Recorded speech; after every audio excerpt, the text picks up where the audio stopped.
jump in this real quick. Obviously, you got one of the most amazing jumpers in the game. You work with a lot of people. But what's the best advice you can give somebody with a broke jumper, how to get their shot right?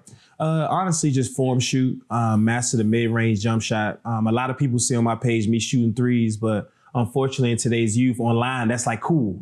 For me to shoot far, it stimulates kids and adults for social media content. But when I train my clients, we don't shoot threes. You know, one of my clients, let's use Katavius Caldwell-Pope. He's a shooter for the Nuggets. Michael Porter Jr. When we train, the main goal is to master the mid-range jump shot with the footwork. And then at the end of the practice, I'll step them out to the three-point range and then step them out further once we realize that everything is perfect in that way. But I'll say if you're really trying to master the game, master the mid-range jump shot and master form shooting, because that's when the muscle memory kicks in and that's when the mechanics kick in as well.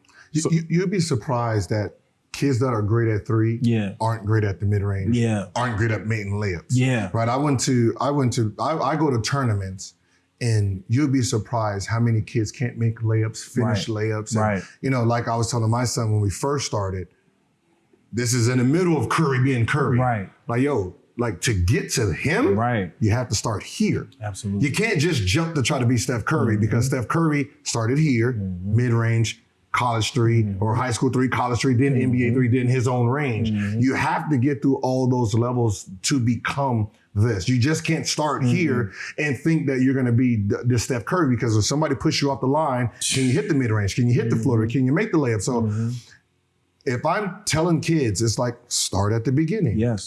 Learn, perfect this part of the game, right? You know, spend like, you know, if you're doing a 3-hour workout, right?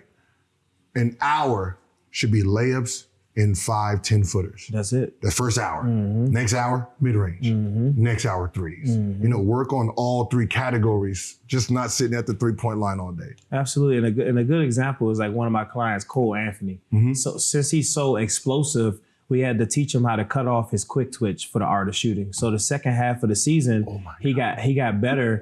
He got what? No, keep on. He got better at understanding how to calm himself down with the three, but most importantly, the mid-range jump shot. But the thing is, like he's saying, the mid-range and the three is different than the floater for him because it's different type of twitches. So we can't have him with a floater go. He still has to be soft with the left. But when it's time to cut the killer on, he got to be able to cut that quick twitch on to break somebody's face. So what he's saying is absolutely correct. And a good example is Cole Anthony that has to have basically like 4 layers to his game to be complete because of his size. And most importantly, he has to do everything. He has to shoot 3, has to shoot a mid-range, has to shoot a floater, has to shoot a left-hand hook shot. He has to be able to finish all around the basket, and he has to make other people better. So that's very important. You said something that I couldn't put in words. I've been trying to explain it, but you said it perfect.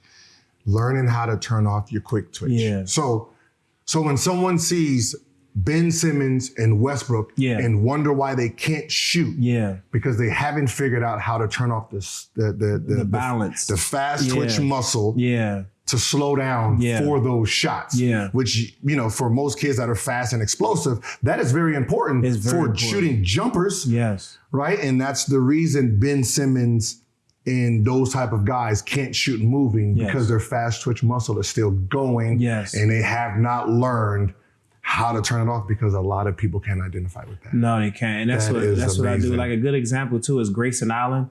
People don't realize he has like a 42-inch vertical. So what we had to do last season, he shot 40 plus. This season, shoot 40 plus. So like he's saying, I'll put you under duress. And then once we get out of the duress, out of that hard period, you have to learn how to cut it off, which I can teach people people that are explosive, how to cut that off to be relaxed when they shoot. Because if you can't balance those two, if I blow past you real quick and I use that same energy to shoot, you're gonna hit the back of the rim. You know what I mean? So it's very important. It's just true though. So you gotta really learn how to balance that out.